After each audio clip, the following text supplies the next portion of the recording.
Je n'oublierai jamais ce soir-là. Quand Thibaut a soulevé le col de ma veste et découvert le petit pins que je portais caché depuis des années. Adrien, murmura-t-il. La voix brisée. Comme si ce simple arc-en-ciel venait de fissurer tout l'édifice de nos vies. Dans ses yeux. Je vis passer la tempête, colère. Trahison. Puis quelque chose de plus doux. De plus dangereux à la compréhension. Et moi. Je restais figé. Le cœur battant à se rompre. Sachant que plus rien ne serait comme avant. C'était à Toulon. Bien sûr. Là où tout avait commencé. Là où tout risquait de s'achever. Je m'appelle Adrien Leclerc. J'ai 32 ans. Je suis officier marinier à bord du porte-avions Charles de Gaulle. Depuis l'école de Mestrance. J'ai appris à vivre en apnée, respirer l'air salé des océans. Commander des hommes en mer. Mais retenir mon souffle dès que je posais le pied à terre. Parce que ce que je suis ou ce que j'ai toujours été n'a pas sa place dans l'univers rigide de la marine nationale. On tolère. Dit-on. On ne célèbre pas. On ne montre pas. Et pourtant. J'ai aimé. Follement. Secrètement. Dangereusement. Tout a commencé il y a 3 ans. Lors d'une escale prolongée à Brest. J'étais alors second maître. Responsable de la salle des machines. Les nuits étaient longues. Les quarts épuisants. Et les permissions rares. Un soir, après une manœuvre particulièrement rude, l'amiral Thibaut de Montfort, commandant la force aéronavale, organisa un dîner officieux pour les officiers mariniers méritants.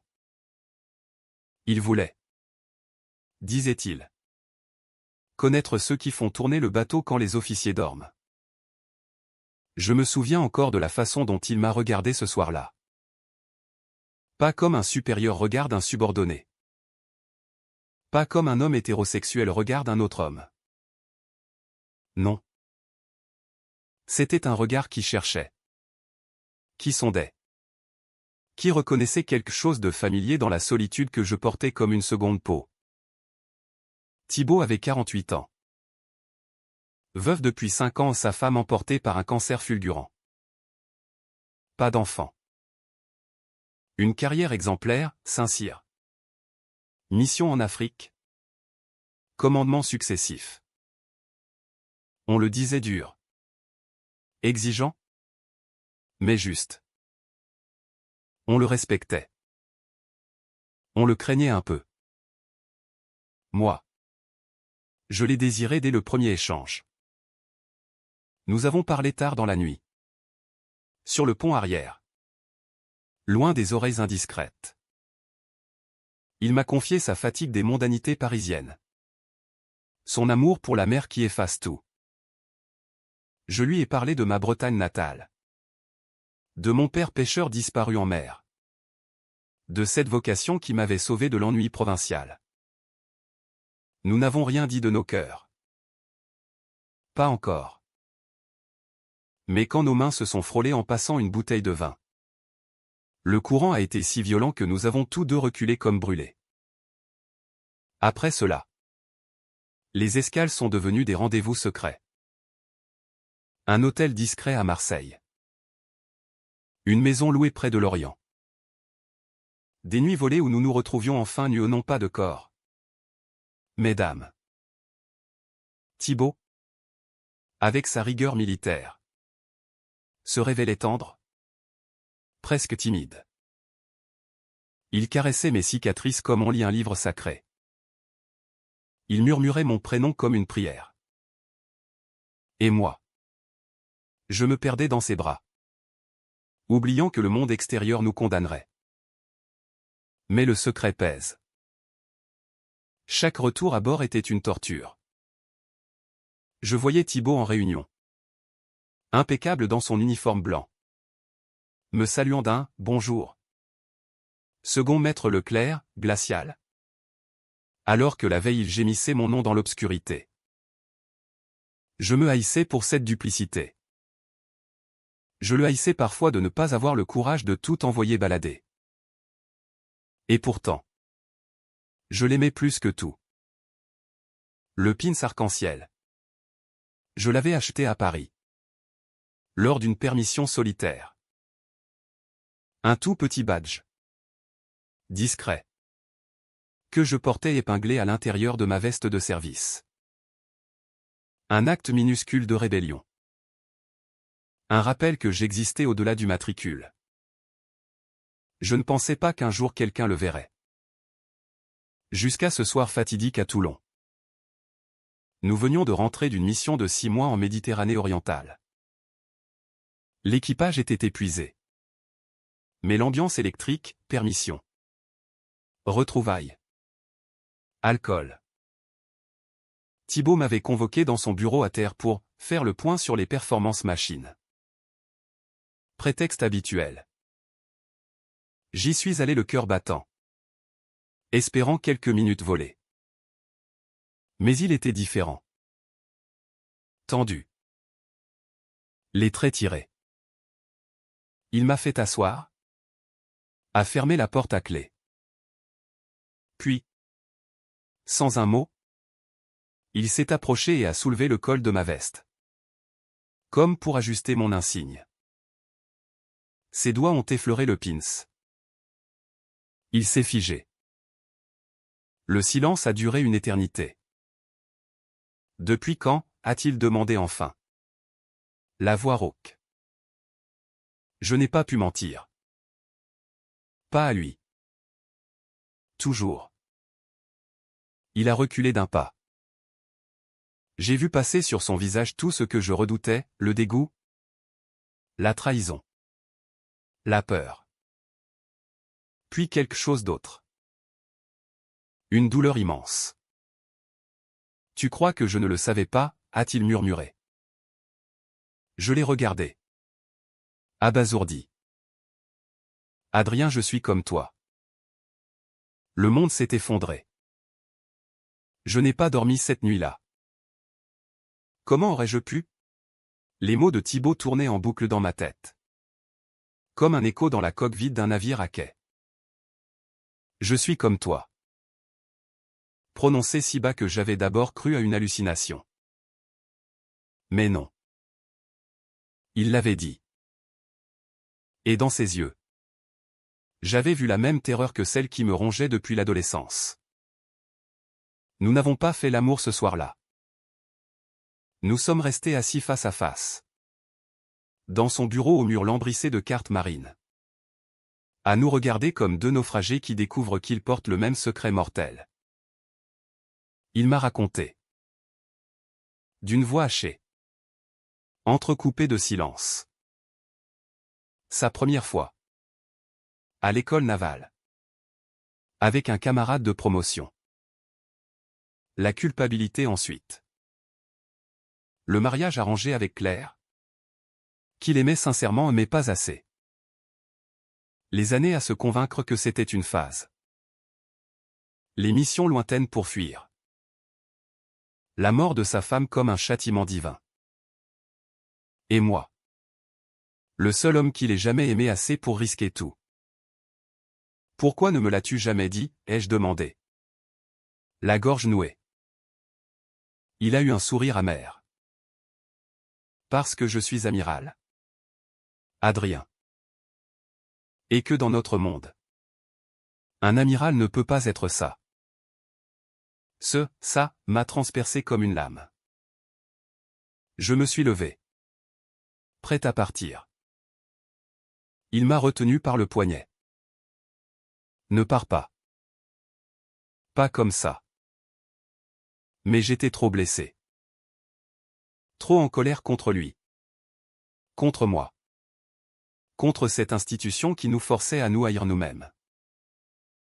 Je suis sorti en claquant la porte. Les jours suivants ont été un enfer. À bord, tout semblait normal. Ordre. Manœuvre. Inspection.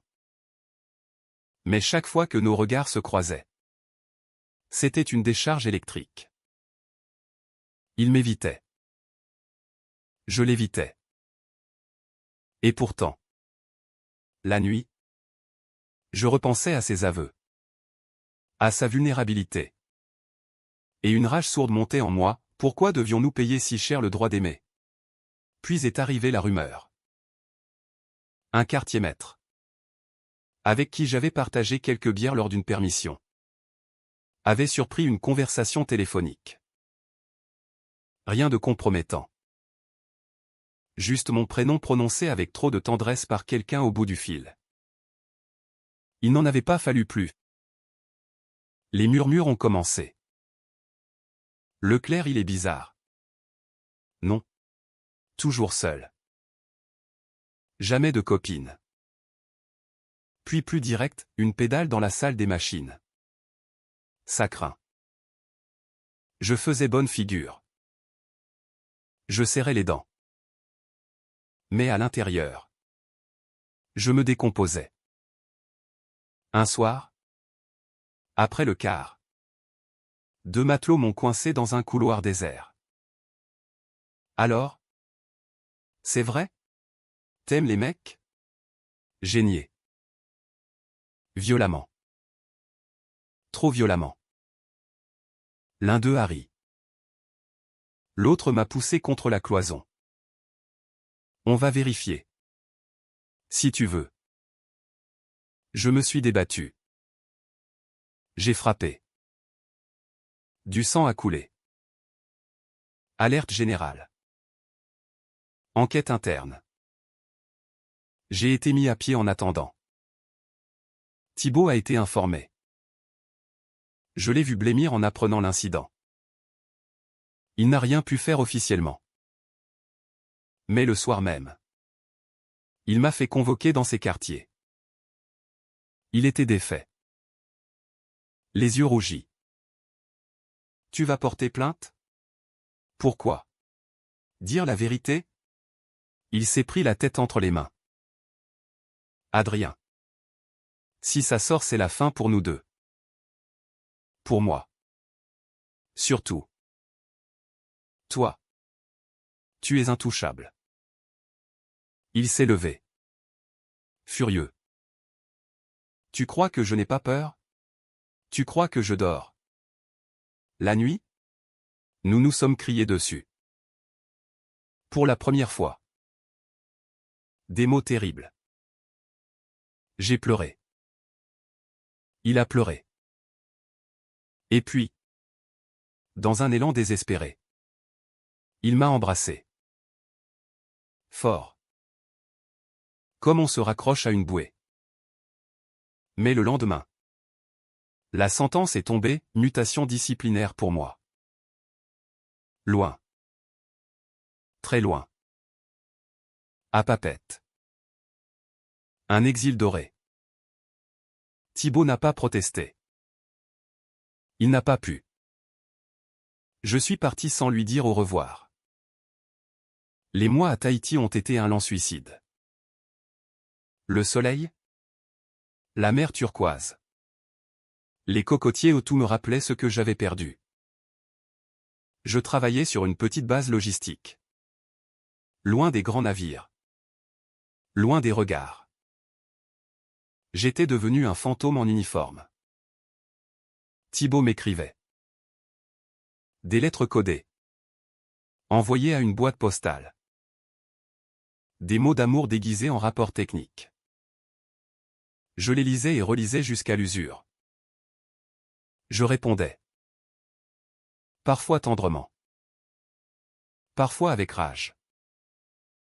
Pourquoi ne démissionnes-tu pas? Pourquoi acceptes-tu cette vie de mensonge? Il ne répondait pas à cette question. Puis un jour, une lettre différente. Une seule phrase, je viens. Il a pris un congé exceptionnel. Officiellement pour une inspection en Polynésie. En réalité, pour me rejoindre. Nous nous sommes retrouvés dans un bungalow perdu sur l'île de Moorea. 3 jours volés au monde. 3 jours où nous avons enfin vécu comme un couple normal. Promenade sur la plage. Dîner aux chandelles. Nuit où nous parlions jusqu'à l'aube. Il m'a avoué qu'il avait entamé une procédure de départ anticipée. Qu'il ne supportait plus la duplicité. Qu'il voulait vivre avec moi. Vraiment. J'ai pleuré dans ses bras. Pour la première fois depuis des années. J'ai cru au bonheur possible. Mais le retour à la réalité a été brutal. À peine rentré en métropole, Thibaut a été convoqué par l'état-major. Une enquête discrète avait été ouverte. Des photos anonymes prises à Tahiti ont montré 2 hommes enlacés sur une plage déserte. Flou, mais reconnaissable. Il a nié. Farouchement. A invoqué une ressemblance. A menacé de poursuite celui qui osait salir un amiral. L'enquête a été classée. Mais le mal était fait. On lui a proposé un poste à Paris. Honoraire. Doré. Une mise au placard élégante. Il a refusé. Il a démissionné. Le scandale a été étouffé. Un communiqué laconique, l'amiral de Montfort prend une retraite bien méritée après 30 ans de service exemplaire. Moi. J'ai demandé ma mutation en métropole. Accepté. Nous nous sommes installés dans une petite maison près de Saint-Malo. Loin de la mer militaire. Près de la mer tout court. Les premières semaines ont été étranges. Se réveiller ensemble. Faire les courses. Se tenir la main dans la rue sans regarder derrière soi. Nous apprenions à être libres. Mais les fantômes nous rattrapaient parfois. Les nuits où Thibaut se réveillait en sueur. Hanté par la peur d'avoir tout perdu pour rien. Les jours où je doutais, étais-je responsable de sa chute? Un soir d'orage. Il a sorti une boîte de son sac. Dedans. Son uniforme d'amiral soigneusement plié. Et sur la veste? Épinglé bien visible? Un pin arc-en-ciel tout neuf. Je l'ai acheté à Paris. Avant de démissionner. Je l'ai regardé. Les larmes aux yeux. Tu l'as porté? Non. Mais je le porterai. Un jour. Quand nous serons prêts. Nous nous sommes embrassés sous la pluie qui tambourinait sur le toit. Aujourd'hui. Des années plus tard. Nous vivons toujours là. Thibaut donne des conférences sur l'histoire navale. J'ai ouvert une petite école de voile pour les jeunes en difficulté. Nous ne cachons plus rien. Nos voisins savent. Nos familles lentement acceptent. Et sur la cheminée trône une photo encadrée, nous deux. En civil. Sur la plage de Mooréa. Thibaut porte sa veste d'amiral ouverte. Le pin arc-en-ciel brille fièrement. Il a soulevé sa veste. Ce jour-là. Non pas pour révéler un secret. Mais pour affirmer une vérité.